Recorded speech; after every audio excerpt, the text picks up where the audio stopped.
আজকে ইহুদি খ্রিস্টানরা মুসলমানদেরকে দলে দলে বিভক্ত করে দেওয়ার চেষ্টা করছে, যাতে মুসলমান যদি এক থাকে মুসলমানদের উপরে আক্রমণ করা সম্ভব হবে না, মুসলমানদের ঈমানকে নষ্ট করা সম্ভব হবে না।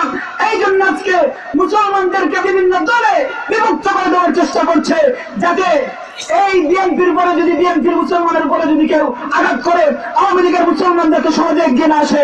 আজকে যদি শিবিরের মুসলমানের উপরে কেউ যদি আঘাত করে যাতে মজলিসের মুসলমানের এগিয়ে না আসে, আজকে যেন চরমনের মুসলমানদের এগিয়ে না আসে, এই জন্য বিভিন্ন দলের মধ্যে ফিতনা বাজায় দিতেছে। এই দলের মুসলমান যদি দেখা যায় বিপদের মধ্যে পড়ে, ইমানের সংকটের মধ্যে পড়ে, অন্য রাজনৈতিক দলের মুসলমানরা সহজে এগিয়ে যেন না আসে, এই জন্য চক্রান্ত করে দলে দলে বিভক্ত করতেছে। আমি আজকে বলতে চাই, আমাদের ইমানের মধ্যে যদি আঘাত আসে, কোরআনের মধ্যে যদি আঘাত আসে, নবীজির উপরে যদি আঘাত আসে, তাহলে আমরা কোনো দল মানি না। আমাদের ইমান বাঁচাতে, আমাদের আল্লাহর রাস্তায় আমরা সবাই এক হয়ে জীবন দিতে রাজি আছি। ঠিক কিনা দিয়ে বলেন?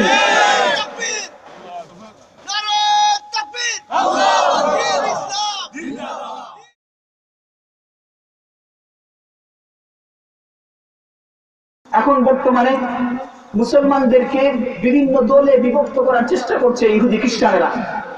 ইহুদি খ্রিস্টানেরা তাদের দালাল তৈরি করছে আমাদের মুসলমানদের মধ্যে। কারণ মুসলমানরা যতক্ষণ পর্যন্ত এক থাকবে, মুসলমানদেরকে ধ্বংস করা কখনো সম্ভব না।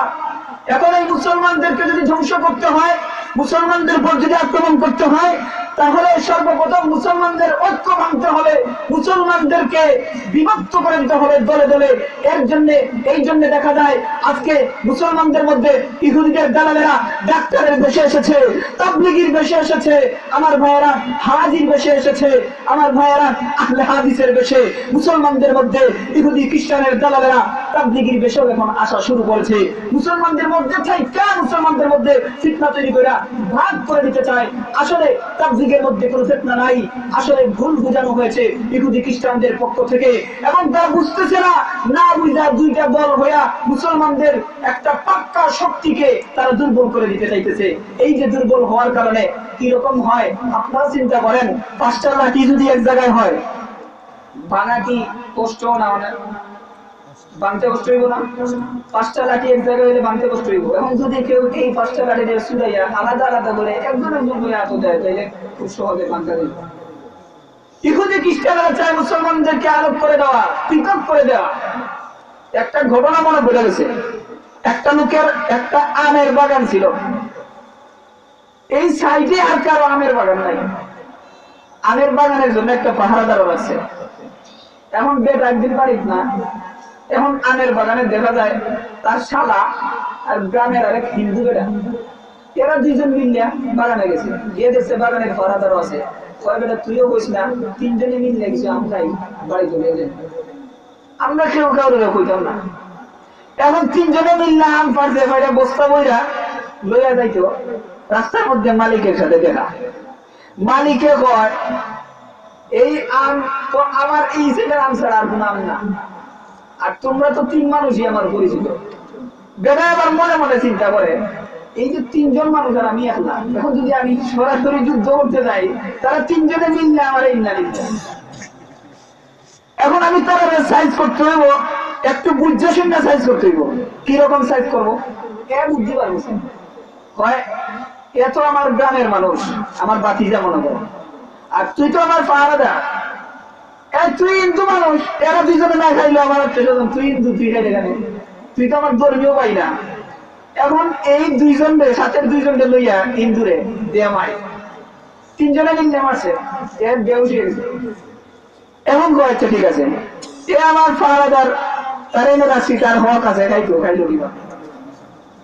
তুই বেড়ে গ্রামের আরো বিয়ের মানুষ, তুই এনে খাইতে তার পাহারাদার লইয়া দে মাই। বুদ্ধি করছে, এইটা বেউসিছে। এখন কয় পাহারাদার তোরে তুই যে আমি আমার দেখাশোনা করতে আম খাইয়া মানুষের কাছে ফাঁস করে লাগিয়ে দিছি দে মাই। এখন এক লাগাইছে।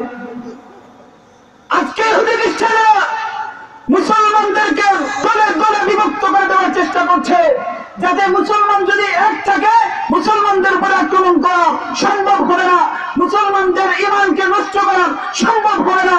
এই জন্য আজকে মুসলমানদেরকে বিভিন্ন দলে বিভক্ত করে দেওয়ার চেষ্টা করছে, যাতে এই বিএনপির পরে যদি বিএনপির মুসলমানের উপরে যদি কেউ আঘাত করে আওয়ামী লীগের মুসলমানদেরকে সহজে এগিয়ে না আসে। আজকে যদি শিবিরের মুসলমানের উপরে কেউ যদি আঘাত করে যাতে মজলিসের মুসলমানের এগিয়ে না আসে, আজকে যেন চরমনের মুসলমানদের এগিয়ে না আসে।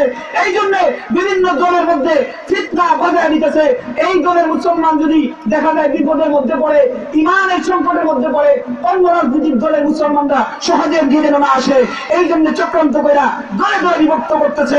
আমি আজকে বলতে চাই, আমাদের ইমানের মধ্যে যদি আঘাত আসে, কোরআনের মধ্যে যদি আঘাত আসে, নবীজির উপরে যদি আঘাত আসে, তাহলে আমরা কোনো দল মানে না। আমাদের ইমান বাঁচাতে, আমাদের আল্লাহর রাস্তায় আমরা সবাই এক হয়ে জীবন দিতে রাজি আছি। ঠিক কিনা দিলে বলেন?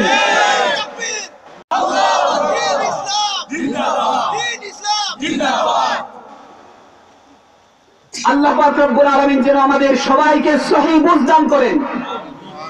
আজকে অনেক সংকটে আজকে বাংলাদেশ। আমি শুধু বাংলাদেশের কথা বললাম, মনে করবেন মনে হয় বাংলাদেশ পরে বাকি সব খুব আরামে আছে। আমরা বাংলাদেশ থেকে আরো অনেক মুসিবতে অন্যান্য দেশ আছে। আজকে এখন কিছুদিন আগে আপনারা দেখছেন মায়ানমারের যে মুসলমানের যে অবস্থা ছিল, এখন বর্তমানে ইরাকে চীনের মুসলমান কত নির্যাতিত আমাদের চোখের সামনে তো এখন ধরা পড়ে না। যারা বিপদে আছে তারা বুঝতেছে তারা ইমান নিয়ে কত সংকটে আছে। আমরা এই ব্যাপারে অনেকটা শান্তিতে আছি। আমাদের উপরে অ্যাটাক যে করা হচ্ছে, এটা হাতের মাধ্যমে অ্যাটাক করা হচ্ছে না, আমাদেরকে মানসিক ভাবে আঘাত করা হচ্ছে। কিন্তু অন্যান্য দেশের মুসলমানদের উপরে শারীরিক ভাবে আঘাত করা হচ্ছে। আজকে মুসলমানদের উপর কেন এত নির্যাতন হবে? কেন এত নির্যাতন হবে আজকে মুসলমানের উপর? আল্লাহ পাক রব্বুল আলামিন পবিত্র কালামে পাকের মধ্যে বলেছেন, যদি আল্লাহ বলে থাকেন তাহলে মুসলমান কেন এত নির্যাতন হবে? আল্লাহ কি বলেছেন?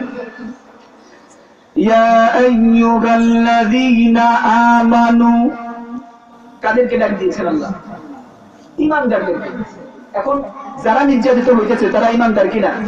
আরে ঈমানের কারণে অত্যাচারিত হইতেছে। আজকে এই যে মায়ানমারের মুসলমানদেরকে মারা হচ্ছে, কেন?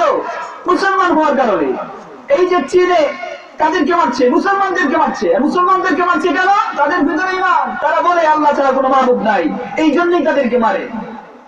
অথচ আল্লাহ ডাক দিতেছেন, ইয়া আইয়ুহাল্লাযীনা আমানু, হে ঈমানদারেরা, হে ঈমানদারেরা, ইত্তাকুল্লাহ ওয়াবতাগু ইলাইহিল ওয়াসিলা ওয়াজাহিদু ফি সাবিলিল্লাহ লাআল্লাকুম তুফলিহুন। আল্লাহ আয়াতের শুরুতে বলেন ইয়া আইয়ুহাল্লাযীনা আমানু, হে ঈমানদারেরা। আয়াতের শেষে দিয়ে আল্লাহ পাক রব্বুল আলামিন বলেন লাআল্লাকুম তুফলিহুন, তোমরাই হবে সফলকাম, তোমরাই হবে যখন তোমরা কোনো কাফের বেঈমানদের বিরুদ্ধে জিহাদ করবে, মোকাবেলা করবে, তখন তোমরাই বিজয়ী হবে। এই আয়াতের তাফসীরে এটাও বলা হয়েছে। আল্লাহ পাক রব্বুল আলামিন যখন বললেন লাআল্লাকুম তুফলিহুন, ঈমানদারদেরকে সম্বোধন কইরা, তাহলে কেন আজকে মুসলমানেরা নির্যাতিত? কেন মুসলমানেরা আজকে এত পীড়া খায়? কেন? এই প্রশ্ন আমাদের অন্তরে আসতে পারে কিনা? আল্লাহ পাক যখন বললেন ইয়া আইয়ুহাল্লাযীনা আমানু লাআল্লাকুম তুফলিহুন, তাহলে কেন আজকে মুসলমানেরা এত নির্যাতিত? এই আয়াতের মধ্যখানে আল্লাহ পাক রব্বুল আলামিন তিনটা শর্ত রেখে দিয়েছেন।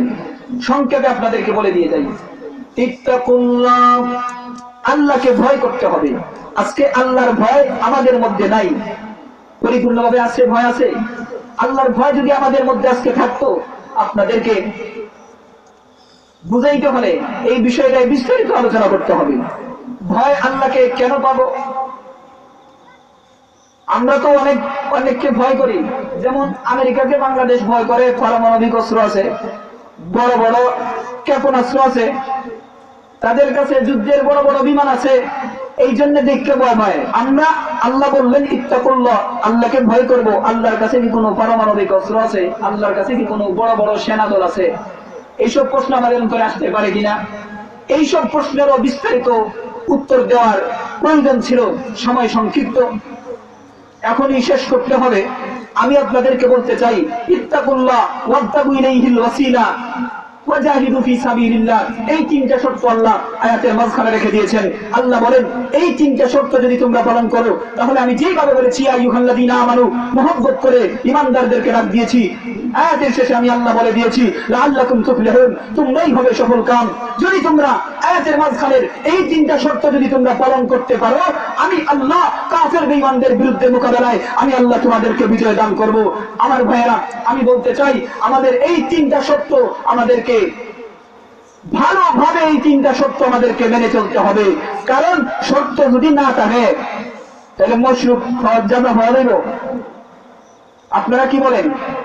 যেমন ধরেন আপনি একজন পুরুষ, আপনার ঘর থেকে আপনার একজন সন্তান আসবে, মধ্যখানে কোন শর্ত আছে না নাই? কি শর্ত? বিবাহ করতে হবে, এই একটা শর্ত। বিবাহ যদি না করে আপনি সন্তানের আশা করেন, আপনাকে পাগল বলা হবে না? এই জন্য আল্লাহ পাক ঈমানদার বলে ডাক দিয়েছেন না কইরা। আল্লাহ তার এই মমতাকে, এই আদরকে বাস্তবায়ন করার জন্য বলেছেন লাআল্লাকুম তুফলিহুন, তোমাদেরকে যে ভালোবাসি আমি আল্লাহ প্রমাণ দিলাম, তোমাদেরকে কাফের বেঈমানদের বিরুদ্ধে আমি আল্লাহ বিজয় দান করব। কিন্তু বিনা শর্তে না, শর্ত সাপেক্ষে। তোমরা যদি এই তিনটা শর্ত তোমরা আদায় করতে পারো, আমি আল্লাহ তোমাদেরকে কাফের বেঈমানদের বিরুদ্ধে বিজয় দান করব।